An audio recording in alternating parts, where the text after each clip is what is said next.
तो आगे बच्चों, मेनिंजाइटिस का डायग्नोसिस पर क्या कि बीमारी हुआ है तो जांच होगा तब ना पता चलेगा कि क्या कौन इसको बीमारी है। तो मेनिंजाइटिस का लक्षण है या नहीं, जांच के बाद ही पता चलेगा। तो डायग्नोसिस, डायग्नोसिस का क्या होता है? जांच, जांच या टेस्ट है ये। तो इसमें क्या करना है हमको, इसमें जांच में क्या करना है? Physical examination. पहले तो क्या करना है? फिजिकल एग्जामिनेशन करना है उसको। उसका वाइटल साइन लेना है, बीपी शुगर लेंगे, नाम पता तो लिखेंगे ना उसका। उसका हिस्ट्री कलेक्शन करेंगे, हिस्ट्री, सीटी स्कैन करेंगे, सीटी स्कैन तो कराना जरूरी है। उसके बाद जैसे फिजिकल एग्जामिनेशन हो गया, सीटी स्कैन कराएंगे, क्रोमैटोटाइप स्कैन हो गया। तो कंप्यूटर टेस्ट कराएंगे, उसका MRI, magnetic resonance imaging. MRI का मतलब क्या हो गया? तो magnetic resonance imaging, magnetic resonance imaging कराएंगे, एमआरआई हो गया। हिस्ट्री कलेक्शन लेंगे, हिस्ट्री कलेक्शन तो लेना जरूरी है, उसके पहले किसी को था, उसके परिवार में किसी सदस्य को बीमारी था या नहीं, ये हो गया। उसका करेंगे हम लोग क्या? तो ब्लड टेस्ट कराएंगे, ब्लड टेस्ट तो जरूरी है। सीबीसी, सीबीसी कराएंगे जो ब्लड टेस्ट के अंतर्गत आता है। उसका जर्म स्ट्रेन कल्चर भी कराएंगे, जर्म स्ट्रेन कल्चर कराएंगे। उसका फर्स्ट सेल इंक्रीज, इसमें क्या होता है? फर्स्ट सेल इंक्रीज होता है। फर्स्ट सेल क्या होता है? कोई भी सेल जो होता है बगैर प्रोटीन के नहीं बनता है, बिना प्रोटीन के नहीं बनता है, उसको फर्स्ट सेल कहते हैं। उसमें क्या? फर्स्ट सेल इंक्रीज टेस्ट कराएंगे। उसका डब्ल्यूबीसी, इसमें क्या डब्ल्यूबीसी में क्या होता है? डब्ल्यूबीसी इंक्रीज कर जाएगा, मेनिंजाइटिस हो जाने के बाद डब्ल्यूबीसी की संख्या बढ़ जाती है, तो डब्ल्यूबीसी जांच में क्या होगा? तो डब्ल्यूबीसी बढ़ेगा। उसका ग्राम स्टेन कल्चर, ग्राम स्टेन कल्चर टेस्ट कराएंगे। ये क्या है? मेनिंजाइटिस का टेस्ट है। उसके बाद आगे हम लोग आते हैं CSF analysis, CSF cerebral spinal fluid का एनालिसिस करें। इसमें क्या आएगा? Test from blood by the lumbar region. कहां से लेंगे? तो कमर की हड्डी, कमर के हड्डी से लेंगे। तो test from blood by lumbar region, ये टेस्ट कहां से लेंगे? तो सीएफसी का सीएफसी का जो सैंपल कहां से लेंगे हम लोग? तो लंबर रीजन से। उसके बाद क्या? सीएफसी कैसा आएगा?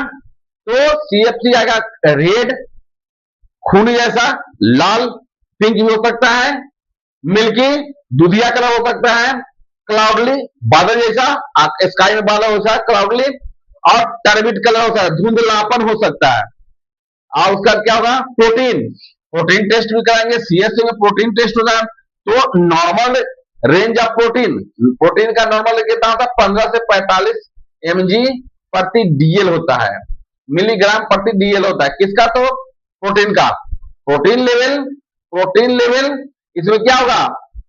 इंक्रीज होगा, बढ़ा हुआ मालूम होगा।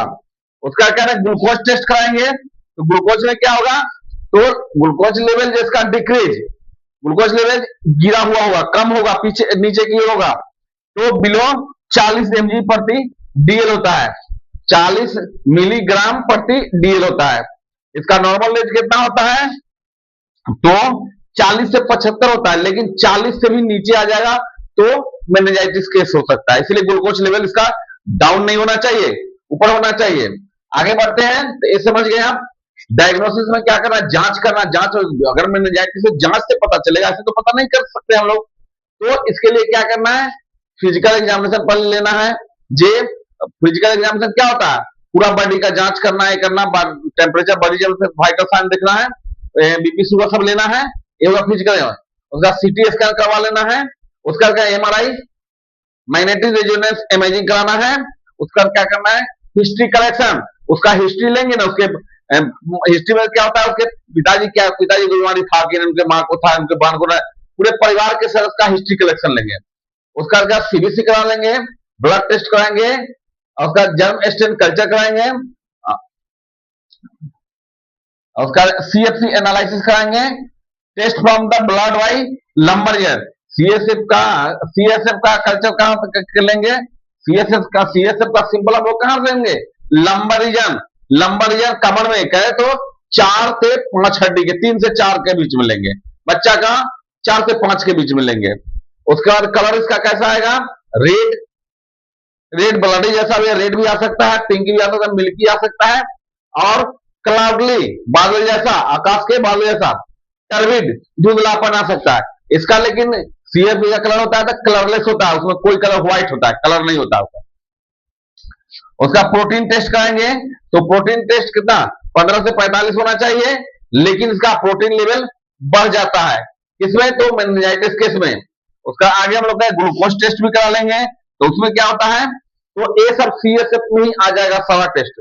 ग्लूकोज में क्या होगा, तो ग्लूकोज लेवल डिक्रीज मिलेगा, ग्लूकोज का लेवल कम रहेगा, कितना, तो 40, बिलो 40 से नीचे, 40 से ऊपर नॉर्मल एज इसका कितना है, तो ग्लूकोज का नॉर्मल रेंज 40 से 75 होता है, लेकिन इसमें मेनिंजाइटिस हो जाने के बाद ये ग्लूकोज 40 से नीचे आ जाता है।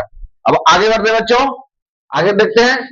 ये तो हो गया डायग्नोसिस, मेडिकल मैनेजमेंट करना है, दवाई तो देना होगा ना, तो मेडिकल मैनेजमेंट, उसमें एंटीबायोटिक ड्रग्स, ये जो है एंटीबायोटिक्स ड्रग देंगे। इसमें कौन होता है, सिप्टोडियाजोन ग्रुप का कोई भी मोनोसिप हो गया, चाहे ट्रेक्सॉल हो गया, कोई भी सिप्टोडियाजोन ग्रुप का दे सकते हैं। उसका क्या हो जाएगा, एमॉक्सासिलिन, तो सिप्टोडियाजोन का ग्रुप का हो जाएगा। उसका हो गया मोनोसिप भी आ सकता है, मोनोसिप,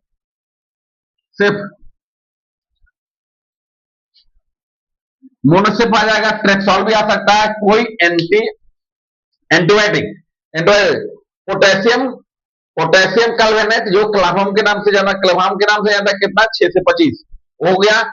एमिकासिन, जो मेगासिन ग्रुप है, मेगासिन हो गया, एमिकासिन ग्रुप का है, ये दवा एंटीबायोटिक में दे सकते हैं। आगे हम ओसोमेटिक डायबिटिक, ओसोमेटिक डायबिटिक मैंने जो अगर इनके आईसीपी बढ़ा हुआ है तो उसके लिए क्या करेंगे हम लोग, तो डायबिटिक दवा देंगे, जिससे क्या यूरिन से पास आउट हो, यूरिन जल्दी जल्दी हुआ, जिससे कि आईसीपी का लेवल कमेगा। तो उसके लिए क्या है, मेनिटॉल, मेनिटॉल 20% चलाएंगे, आईवी द्वारा 20% मेनिटॉल देंगे, जिससे क्या होगा, डिक्रीज आईसीपी। आईसीपी का फुल फॉर्म क्या हो जाता है, इंटरक्रेनियल प्रेशर। आईसीपी, आईसीपी का लेवल कम जाएगा, उसका क्या होगा, नॉर्मल रेंज ऑफ आईसीपी कितना 5 से 15 होता है। आईसीपी तो इंटरक्रेनियल प्रेशर हो जाता है, इसका नॉर्मल रेंज कितना होगा, 5 से 15 एमएमएचजी होता है, मिलीग्राम एचजी पर मरकरी होता है। चाइल्ड पर्सन में कितना 3 से 4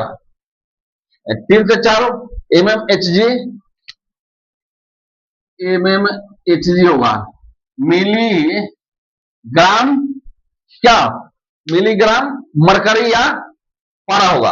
अगर न्यू बॉर्न बेबी में कितना होगा 2 से 6, तो मैन में नॉर्मल कितना होगा 5 से 15 मैन के, लेकिन छोटा बच्चा है उसमें क्या होगा, तो 3 से 7 एमजीएचजी होगा, मिलीग्राम, मिलीग्राम मरकरी या पारा बोलते हैं इसको, एचजी पारा हो गया। बच्चा के केस में 2 से 6 रहेगा, ये हो गया आईसीपी। तो इससे क्या होगा, डिक्रीज का आईसीपी क्या होगा, मेनिटॉल देने से, मेनिटॉल अगर देंगे तो उससे क्या होगा, आईसीपी का लेवल कमेगा, क्योंकि इसमें बढ़ जाता है।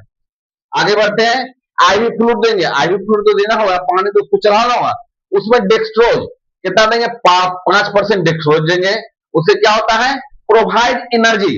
अगर बीमारी हुई, कमजोरी होगी, तो कमजोरी होगी तो क्या करना है, हम लोग को डेक्सट्रोज देना है। डेक्सट्रोज का क्या करेंगे, डेक्सट्रोज चढ़ाएंगे, तो डेक्सट्रोज में रहता है क्या, डेक्सट्रोज चढ़ाने से क्या होगा, प्रोवाइड एनर्जी, एनर्जी प्रदान हुआ, क्योंकि एनर्जी बनेगा, शरीर में एनर्जी आएगा, कौन, डेक्सट्रोज है। डेक्सट्रोज है क्या, तो ग्लूकोज, डेक्सट्रोज में क्या है, तो ग्लूकोज प्रेजेंट रहते हैं। ये हो गया, तो पानी चढ़ाना है किसका, तो डेक्सट्रोज का।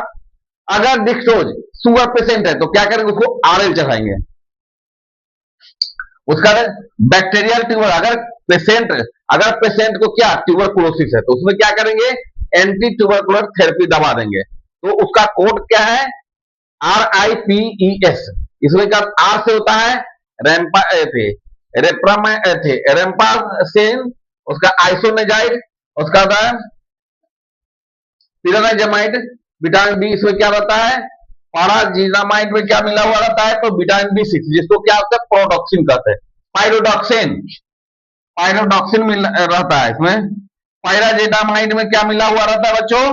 तो विटामिन बी 6, विटामिन बी 6 का नाम क्या है? पायरोडॉक्सिन। ये दवा देंगे, उसका ई से क्या होगा? इथो इथेमाब्यूटोल, इथेमाब्यूटोल देंगे। उसका क्या? स्ट्रेप्टोमाइसिन दवा देंगे। अगर क्या, अगर टीबी का पेशेंट है तो, टीबी का पेशेंट नहीं है तो नहीं मिलेगा इसको। उसके बाद क्या करेंगे आगे? तो डॉट्स, टी वाला पे डॉट्स देंगे तो डॉट्स का क्या हो जाएगा? तो डायरेक्टरी डॉट्स, डॉट्स का मतलब क्या होता है? फुल फॉर्म क्या होता है? डायरेक्टरी ऑब्जर्व क्या? थेरेपी। ड्रग्स के पेशेंट जो डॉट्स दिया जाता है टीबी के पेशेंट को, तो डॉट्स का भी एग्जाम में पूछा जाता है, ये डॉट्स का फुल फॉर्म क्या होगा? तो डायरेक्ट ऑब्जर्व थेरेपी बोलते हैं, जो टीबी पेशेंट वाले को दिया जाता है। आगे बढ़ते हम लोग, तो एंटीवायरल ड्रग देंगे, एंटीवायरल ड्रग देंगे तो क्या होगा? एंटीवायरल ड्रग में क्या होगा? एंटीवायरल ड्रग देंगे, उसमें क्या होता है? एसिक्लोविन देंगे, जेना साइक्लोविन देंगे और एमबी साइक्लोविन देंगे, ये तीनों दवा देंगे। उसका एंटीपायरेटिक ड्रग देंगे, जो अगर मानते हैं कि मेनिंजाइटिस हुआ है, सूजन हुआ है, तो बुखार होगा ही, इसके लिए क्या करेंगे हम लोग? पैरासीटामोल या पैरासीटामोल देंगे, सूंघ देंगे बुखार कमाने के। एंटी मतलब क्या? एंटी विरुद्ध, पायरेटिक बुखार के विरुद्ध, मतलब बुखार कम करने के लिए क्या देंगे हम लोग? तो एंटीपायरेटिक ड्रग देंगे, जो पैरासीटामोल के नाम से आती है या सुमो के नाम से आती है, ये दवा देंगे। उसका एंटीबायोटिक, उसका एंटी कार्बोसुटेट दवा देंगे। उसमें क्या होता है? तो इपिलेसी में पेशेंट को दौरा आया, दौरा इपिलेसी का बीमारी है, उसके लिए क्या करें हम लोग? एंटी कन्वोलुसेंट दवा देंगे। इसमें दवा का नाम क्या है? तो भालपुरेट या कार्बामेजापिन ये दवा देंगे। तो ये हो गया बच्चे, तो ये बच्चा, ये हो गया ड्रग के बारे में। हम लोग ड्रग में पहले क्या पढ़े? डायग्नोसिस पढ़े। डायग्नोसिस में क्या करें? फिजिकल एग्जामिनेशन करेंगे, सीटी स्कैन कराएंगे, एमआरआई करेंगे, हिस्ट्री कलेक्शन में ब्लड टेस्ट कराएंगे, सीबीसी कराएंगे और जर्म स्टेन कल्चर टेस्ट कराएंगे। पल्स इनके, जिसमें कि पल्स इंक्रीज दिखेगा, डब्ल्यूबीसी इंक्रीज दिखेगा। उसके बाद क्या करेंगे? सीएसएफ एनालिसिस करेंगे। सीएसएफ सेरेब्रल स्पाइनल फ्लूइड कहां से लिया जाता है? लंबर रीजन से लिया जाता है, कमर के 3 और 4 हड्डी से लिया जाता है। उसके बाद 3-4 लिया जाता है। उसके बाद क्या करेंगे? आगे हम लोग बढ़ेंगे, तो कलर इसका देखेंगे कैसा है, तो रेड कलर आएगा, ब्लडी आएगा, मिल्की आएगा, क्लाउडली आएगी और टर्विड धुंधलापन आएगी। उसका प्रोटीन टेस्ट करेंगे, तो क्या होता है? नॉर्मल रेट प्रोटीन का कितना? 15 से 45, लेकिन उसमें क्या होता है? बढ़ जाता है मेनिंजाइटिस केस में, ए प्रोटीन का लेवल बढ़ जाएगा, यानी 45 से 50-60 भी हो सकता है। और ग्लूकोज लेवल का, ग्लूकोज टेस्ट का, जिसमें क्या होगा? तो ग्लूकोज डाउन दिखेगा। ग्लूकोज लेवल कितना है? तो ग्लूकोज लेवल 40 से होता है, 40 से नीचे आ गया तो ग्लूकोज लेवल समझिए कि आपका मेनिंजाइटिस हो गया। उसका नॉर्मल ग्लूकोज लेवल 40 से 75 होता है, लेकिन उससे 40 से नीचे आ जाना, उसमें मेनिंजाइटिस हो सकता है। ये हो गया। अब आगे हम लोग क्या पढ़ेंगे? और एक टेस्ट है, तो nursing management.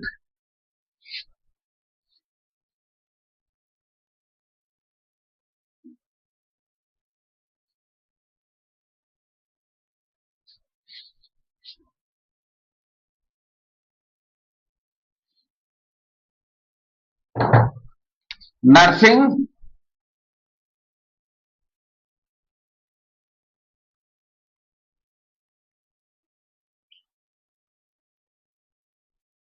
Nursing management, nursing management हम लोग क्या पढ़ेंगे? तो नर्सिंग मैनेजमेंट पढ़ेंगे, मॉनिटरिंग वाइटल वाइटल साइन। इसमें क्या करेंगे? Monitoring vital vital sign, sign हो गया, जिसमें क्या करना है हम लोग को? T P T P R B, TPRB P. इसमें टी से हो गया क्या? तो टी से हो गया टेम्परेचर, टी से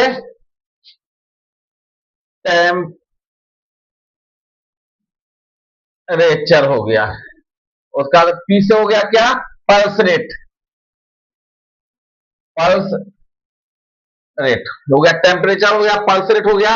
अब बी से क्या हो गया, बीपी, ब्लड प्रेशर,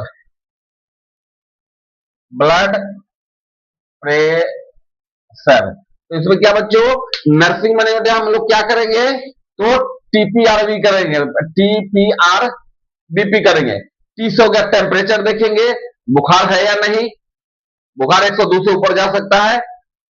उसका क्या करेंगे, आर से क्या, रिस्पायरेशन रेट देखेंगे, आर से रिस्पायरेशन रेट देखेंगे, श्वसन दर तो इसका नहीं घट रहा है। पी से हो गया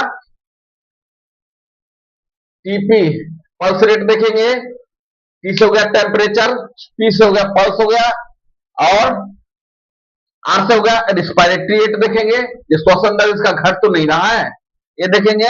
और बी से हो गया ब्लड प्रेशर, ब्लड प्रेशर बढ़ा है या घटा नहीं उसको देखेंगे। उसके बाद क्या हुआ,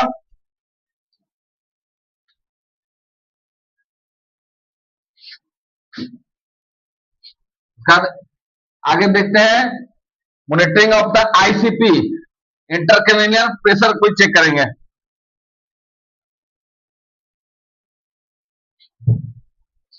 मॉनिटरिंग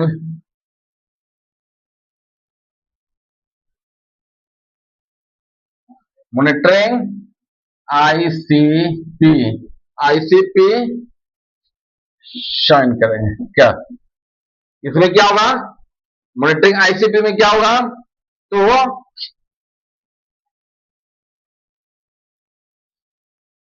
ब्रेडिकार्डिया, ब्रेडिकार्डिया, उसका क्या होगा, इसमें ब्रेडिकार्डिया होगा। उसका बीपी क्या होगा, इसका बढ़ जाएगा, इंक्रीज बीपी। उसका क्या ब्रेडिकार्डिया होगा, ब्रेडिकार्डिया का मतलब क्या होता है, हार्ट बीट, हार्ट बीट क्या, तो धीमा हो जाना, धड़कन की गति कम जाना। उसका irregular breathing, irregular breathing, irregular breathing हो जाएगा। उसके बाद क्या होगा, तो सॉरी इरेगुलर रिस्पायरेशन,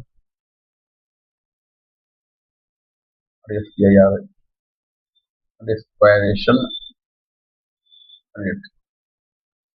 तो क्या करेंगे बच्चों, पहले नर्सिंग मैनेजमेंट क्या करना है हम लोग को, तो मॉनिटरिंग वाइटल साइन देखेंगे, साइन देखना है। इसमें क्या होगा, इसका कोड क्या, टीपीआर बीपी। टी से हो गया टेम्परेचर, टेम्परेचर देखेंगे पेशेंट का बढ़ तो नहीं रहा है या घट तो नहीं रहा है। उसका क्या होगा, पल्स रेट देखेंगे, पल्स रेट देखेंगे, पल्स रेट घट तो या बढ़ तो नहीं रहा है। उसका क्या, रिस्पायरेशन रेट देखेंगे, पेशेंट का रिस्पायरेशन दर तो कम नहीं रहा है। और उसके बाद क्या, मॉनिटरिंग आईसीपी, इंटरक्रेनियल प्रेशर देखेंगे, जिसमें क्या, ब्रेडिकार्डिया मतलब कि धड़कन गति कम जाना, 60 से नीचे हो जाना, ये हो गया। उसका फिर क्या करेंगे, बीपी देखेंगे, बीपी बढ़ तो नहीं रहा है, बीपी बढ़ तो नहीं रहा है। उसका इरेगुलर ब्रीदिंग, श्वसन दर जो है कि क्या हो रहा है, ब्रीदिंग धड़कन जो है आगे पीछे तो नहीं हो रहा है। उसके बाद रिस्पायरेशन रेट देखेंगे, रिस्पायरेशन रेट इरेगुलर तो नहीं हो चुका, बढ़ तो घट नहीं रहा है। आगे बढ़ते हैं हम लोग, नर्सिंग मैनेजमेंट क्या करेंगे, तो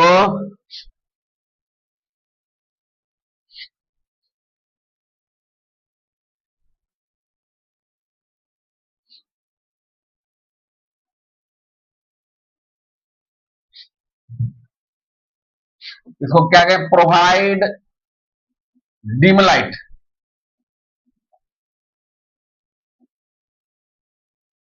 डिम लाइट। दूसरा नर्सिंग मैनेजमेंट क्या करेंगे हम लोगों, तो provide isolation, provide isolation provide. तीसरा करेंगे इमोशनल क्या करेंगे इसको, तो ए हो गया provide dim light, dim light में रखना है। उसका करेंगे प्रोवाइड प्रोवाइड व्हील चेयर क्या, साइड क्या, फिर प्रोवाइड साइड रेल। जैसे क्या करें, प्रोवाइड साइड रेल का मतलब क्या हो गया, पेशेंट के बगल में क्या, गिरने के चलते नीचे डाउन फॉल डाउन होने के लिए कुछ लगा देंगे, ऊंचा कर देंगे, तकिया लगा देंगे जिससे पेशेंट गिरे नहीं। और क्या करेंगे, provide wheel chair, provide provide क्या, तो wheel chair, wheel chair provide कर देंगे।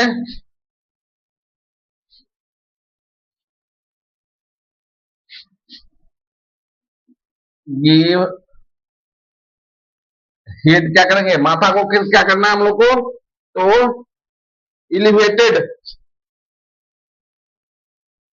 इलिवेटेड कितना डिग्री पर रखना है इसको, 30 से 45 डिग्री पर रखना है।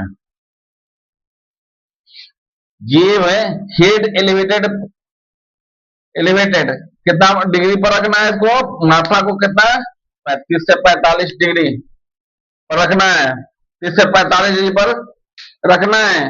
किसको, तो हेड के, पेशेंट को हेड को कितना पर रखना है, तो एलिवेटेड 30 से 45 डिग्री पर रखना है। नो नो टेंडल, नो टेंडल हेड क्या, हेड,